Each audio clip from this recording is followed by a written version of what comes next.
Many condos says no pets allowed, but here, your pets are part of the family. Welcome to Solara Park Stories, New Valley, the first pet-friendly condo in New Valley. An exclusive community and a rare chance to invest in the South. Finally, a home where you and your fur babies belong. Watch this video to find out more.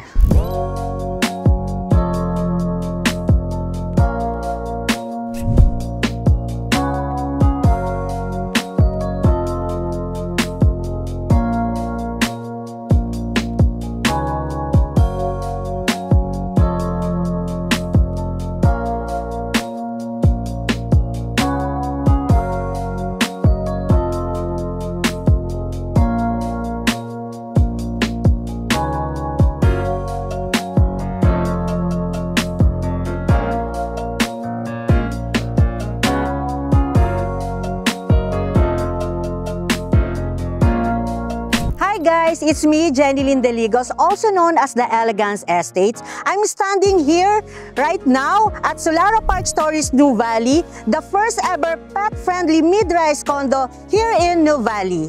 I'm so excited to share with you something special. Perfect na perfect po ito for families, young professionals, and investors who love the balanced city of comfort and nature living. Nakita nyo naman na top up na ang Tower 1, and guess what? Tower 2 is launching very soon. Kaya don't miss your chance to be part of this amazing community. But before that, let's have a quick drive tour to show the thriving developments and key establishments here in New Valley. Tara, samahan nyo ko! Hello guys! Welcome to my vlog. So, andito po tayo ngayon para i-tour ko po kayo inside New Valley kung gaano po kaganda yung mga ino-offer po namin dito, yung mga ongoing development and establishment po here in New Valley.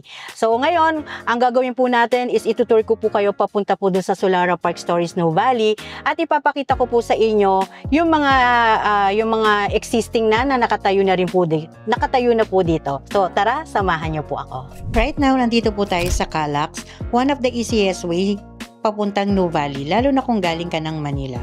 So from SLEX, exit lang po tayo sa Mamplasan or pwede rin sa Silangan or Canlubang. Good news, bukas na rin po ang flyover, so diretso ka na dito without passing New Valley Boulevard. So mas mabilis at convenient papuntang future home mo here in New Valley. We are now entering New Valley along Santa Rosa, Tagaytay Road. So it's Ayala Land biggest estate in the Philippines, around 2,500 hectares. So it is twice the size of Makati and 10 times naman po ng BGC. New Valley spans Santa Rosa, Calamba, and Cabuyao. And it is divided into 4 segments. So we have New Valley North, New Valley Central, New Valley South, and New Valley Heights. Kapag New Valley ang pinag-uusapan, una mong maiisip yung Koi Fish Lake at syempre, ang Soledad Malls. So dito sa New Valley North, andito ang Soledad 1, 2, and 3. And good news, Soledad 4 is under construction na din po na parang Greenbelt style vibe soon. On our left, makikita naman po natin yung Seda Hotel and since Tower 2 is already open na, pwede na kayong mag-staycation anytime. In the same area, itatayo na rin po ang Museum for Architecture and Residences. So ito po ay complete with art gallery, limited luxury condos, and even onsen amenities. So ang target completion po neto is by 2026. May gagawin din na 2 hectare civic complex in New Valley. So sobrang ganda po niya kasi more convenient na po siya sa atin in the future. So magkakaroon din po ng sports complex po doon and one-stop shop government offices. Diyan naman po sa left side, ongoing na po ang construction ng New Valley Techno Hub. So isa po itong future hub for IT and BPO companies dito sa New Valley na meron po siyang goal na makapag-create ng mas maraming business opportunities at trabaho para sa mga gustong mag-work within the area. Andito naman po tayo ngayon sa New Valley Boulevard. So malapad yung road, maayos ang trees at sobrang linis po talaga. So on our right, makikita nyo naman po yung Landers. So ito po yung ika-10th branch dito sa Philippines at malapit na din po ang SNR for all your grocery needs. So dito rin po yung Healthway Qualimed Hospital plus may Uniqlo, Coffee Bean Tea Leaf, McDonald's at syempre good news na rin po kaka-open lang din po ng Jollibee. Pag diniretso naman po natin ito, sa left side makikita naman po natin yung East Block. So isa po itong 11.7 hectares area na magiging pocket business district with office buildings and purely commercial spaces. Sa right side naman po yung North Central Business District na 5 beses ang laki ng East Block. So same concept din po ito na magkakaroon din po ng corporate offices, commercial establishments at iba pa. So kapag natapos po yung dalawang developments na yan, kasi laki po ito ng buong BGC. So imagine no, para po kayo may sariling BGC dito mismo sa loob ng Nuvali. Nandito naman po tayo sa Rotonda. Yung first exit po niyan is Casilo Road, connects to Nuvali to Tagaytay. So if may property ka dito, around 15 to 20 minutes lang, nasa Highlands ka na. So yung second exit naman po is papuntang Nuvali Central at makikita mo agad po dyan yung guardhouse. Nuvali has 2 levels of security. Una po is yung estate security na umiikot po sa buong Ayala Estate. And yung pangalawa naman po is yung community security sa bawat subdivision. Kaya super secured po talaga dito. As we go further inside Nuvali Central, makikita naman po natin dito sa right side yung Central Block. So this is a 12 hectares in size commercial area na ini-envision po ni Ayala na maging parang Alabang Town Center, pero this time right inside Nuvali na po. Currently under construction na din po ang the shops na parang vibe po ng Camp John Hay sa Baguio. So dito magkakaroon din po ng mga restaurants, cafes, and magkakaroon din po ng Merrimont convenience store. Kaya hindi mo na po kailangan pang lumayo or pumunta pa sa Soledad para lang mag-grocery or kumain. In the near future, mas marami pang commercial establishments ang itatayo rito. So it will be super convenient po lalo na sa mga residents ng Nuvali Central. So parang may sariling city center ka na right outside your home. Dito sa Nuvali Central, we have top schools like Xavier School, and aside from that, meron din po tayong Miriam College and Everest Academy inside Nuvali. So malapit din po yung UST Santa Rosa, which is even bigger than the Manila campus. So ongoing na rin po ang UE, existing na din po ang De La Salle, at magkakaroon din po tayo ng National University near SM Yulo Premier, kaya tinatawag na rin po itong University Belt of the South. At good news, ongoing na rin po ang SM Yulo Premier na ngayon ay tinatawag na po itong Neo Verde. So inspired by SM Aura, pero even better. Bakit nga ba ito tinatawag na Neo Verde? Neo means new at Verde means garden. Kaya very much aligned po ito sa Nuvali's green lifestyle. It will have a gross floor area of 190,000 square meters with 1 hectare air-conditioned garden. Ito po yung pang-apat na pinakamalaking SM sa buong Pilipinas at ang pinakamalaki sa Calabarzon. Kaya with all the schools, malls, and lifestyle options, lahat andito na po sa Nuvali. Pag kumanan po tayo dyan, makikita naman po natin yung Solara Park Stories Nuvali. So ongoing na po yung construction at nakatapop na po ang Tower 1, and soon malapit na rin po i-launch ang Tower 2. So this is the first mid-rise pet-friendly condo here in Nuvali. At mabilis ang progress dahil hindi po tayo nakadepende sa monthly amortization. So 100% budgeted ang ating developer. Pagdating naman sa mga sensible amenities dito sa Tower 1, we have game room, meeting room, and landscape area. Yung future development naman po, we have adult pool and kiddie pool, indoor gym, multi-purpose area, play area, and basketball court. Dito sa Tower 1, we have 16 floors, 14 residentials with a total 462 residential units. Meron din po tayong 1 ground parking and basement parking, and we have a total of 141 parking units. Sa building features, we have 2 elevators, emergency power in common areas, CCTV in selected common areas, and we have also fire protection or alarm system, and meron din po tayong fire exit per floor. Meron din po tayo ditong lobby, mailbox, and RFID per lobby. Finally, andito na po tayo sa site ng Solara Park Stories Nuvali. With all the new developments and establishments rising here in Nuvali, mas lalo pang tataas at magiging in demand ang rental potential po dito sa Solara Park Stories Nuvali. To give you an idea about Solara Park Stories Nuvali, nilaunch po ito noong 2023 and nagkaroon po siya ng groundbreaking noong March 2024 at makikita nyo naman po na top up na po ang Tower 1 noong May 2025. An expected turnover po neto is by the last quarter of 2027. Kaya perfect timing po ito for those who are looking for the future home and investment. Bigyan ko lang po kayo ng trivia. Saan nga ba galing ang pangalan ng Solara? So from the word sol means sun, and from the word ara, which means brings rain. Dito meron po tayong itatayong 3 towers. So naka-top off na po ang Tower 1 and soon ilo-launch na rin po ang Tower 2. So imagine 1.7 hectares po yung land area po niya, pero 3 towers lang po ang itatayo po dito. So meaning, malalaki yung open spaces po niya. 60% for the development and 40% naman po dedicated po siya for the open spaces and amenities. And then bawat unit po dito is meron po siyang kanya-kanyang balcony. Dito po sa Solara, hindi lang siya basta condo living. We promote green building. Meron din po tayong rainwater harvesting system na kumukolekta ng ulan at ginagamit po ito sa mga landscaping at open areas. That's why laging green, fresh at maganda ang community environment po dito. Isa din po sa mga eco-friendly features ni Solara ay yung low emissive glass. So napakaganda po ng benefit po nito dahil maliwanag po siya pero hindi po siya mainit sa loob. Kaya mas komportable at mas energy efficient po dito.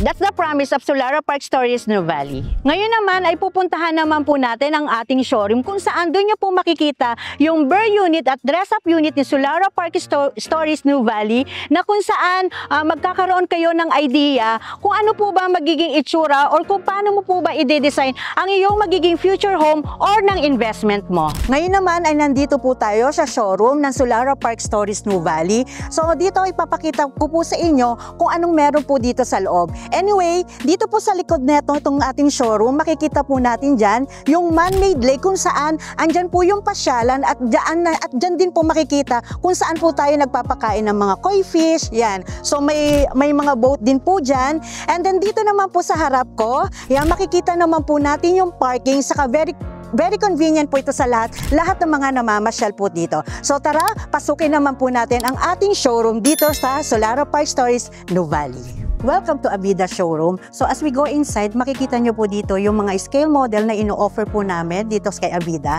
Dito makikita nyo po yung malaking map kung saan dito po namin dinidiscuss at ine-explain po namin about New Valley and also sa mga project po namin dito kay Avida. Dito po sa Solara Park Stories New Valley, we have 2 options po when it comes po sa mga unit na ino-offer po namin. Una po yung studio with balcony and pangalawa naman po is yung 1 bedroom with balcony. So both option may access ka for fresh airs and sa mga views. And perfect din po ito for modern and sustainable condo living.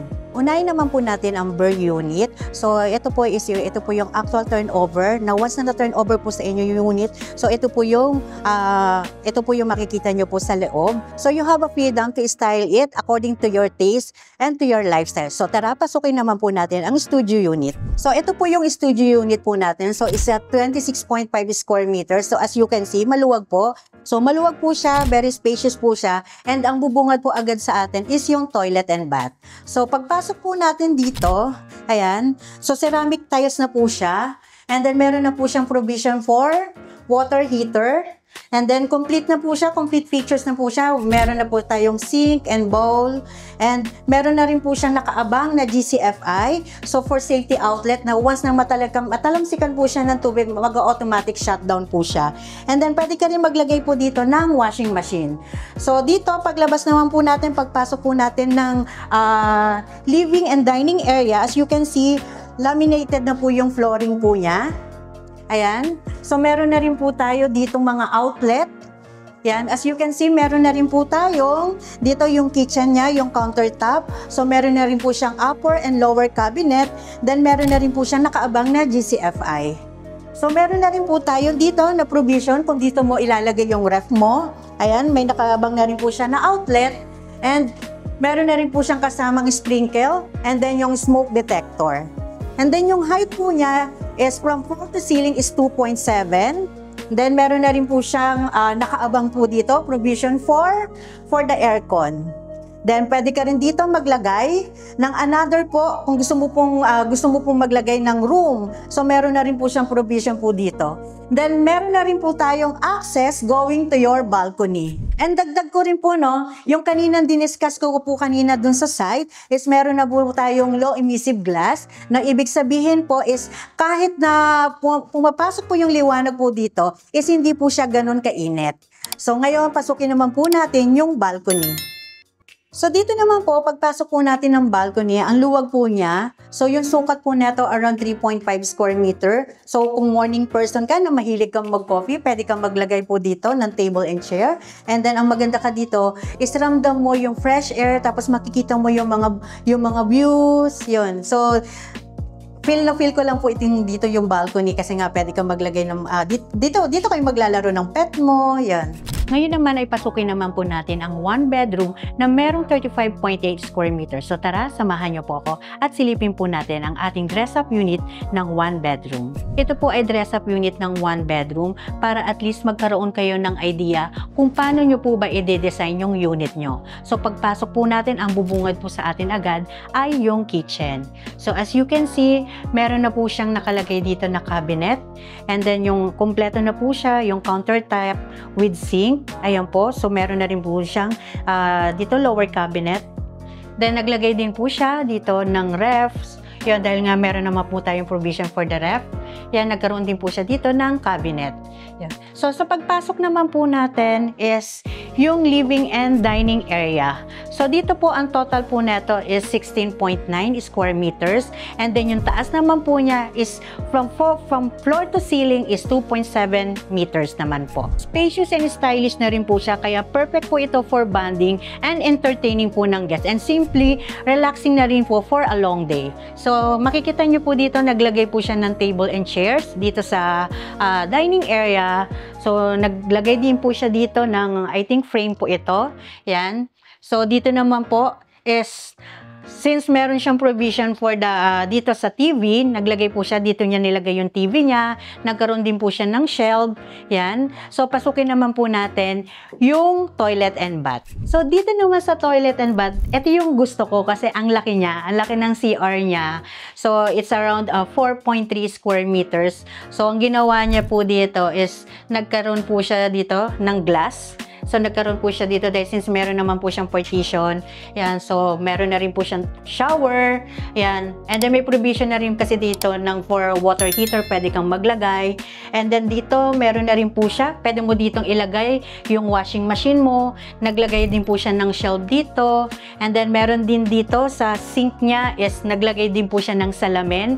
So kung mahilig kang mag-retouch, yan, so pwede, pero dito ka na lang titingin. Ayan, so dito nagkaroon din po siya ng lagayan ng mga towels. Ayan. So, ang ganda lang niyang tignan. So, ngayon naman, punta naman po tayo sa bedroom. So, dito naman, puntahan naman po natin yung bedroom. So, ang total naman po nato is around 9.8 square meters. So, as you can see, dito sa bedroom is how cozy, and it feels private po talaga dito. And makikita nyo is nagkaroon po siya ng bed dito na I think kasya po dito is yung queen size. And then meron siyang table dito sa side niya. Then naglagay din po dito ng cabinet. Then yung mirror. Yan. So punta naman po tayo dito sa balcony. At syempre meron din tayong balcony. Ang sukat naman po na meron dito is 4.8 square meters. So, ang luwag niya, ang laki ng space po niya. And ideal po ito sa mga fresh air. And nakakapag-invite po siya ng natural light. And syempre, makikita nyo rin po yung mga views. So, maganda po kasi dito is, lalo na kung mahilig kang mag-coffee, morning coffee ka, pwede kang mag-stay dito. So, pwede rin maglagay ka dito ng table and chair. So, magko-coffee ka lang dito or magbabasa ka ng books.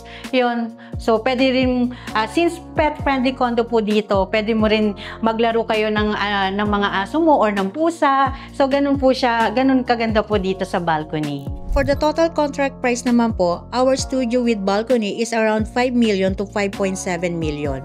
And then for the one bedroom with balcony in Tower 1, sold out na po talaga dito. Pero good news, once na i-launch po ang Tower 2, to give you an idea, ang price range po neto will be around 7 million. Ngayon, may promo po kami this month. For the studio unit, ang monthly amortization po neto is around 8,000 to 9,000 monthly after 10% spot down payment. Plus, ang kinagandahan po neto is meron po siyang 35% promo discount na ang ino-offer po namin. So, depende po ito sa payment term na pipiliin po ninyo. So, we will keep you updated po for any changes and new promos. Kaya kung iisipin mo, Solara Park Stories New Valley is not just a home. is a smart investment for your future. Kaya kung naghahanap ka ng property or investment, send me a message to my Viber or WhatsApp, that is 0927-3780178, or through my Facebook page, that is The Elegant Estate by Ayala Land, Jenilyn Deligos. Don't forget to hit like, subscribe, and hit the notification bells for more update. Once again, this is me, Jenilyn Deligos, The Elegant Estate, showing you elegant properties in the South.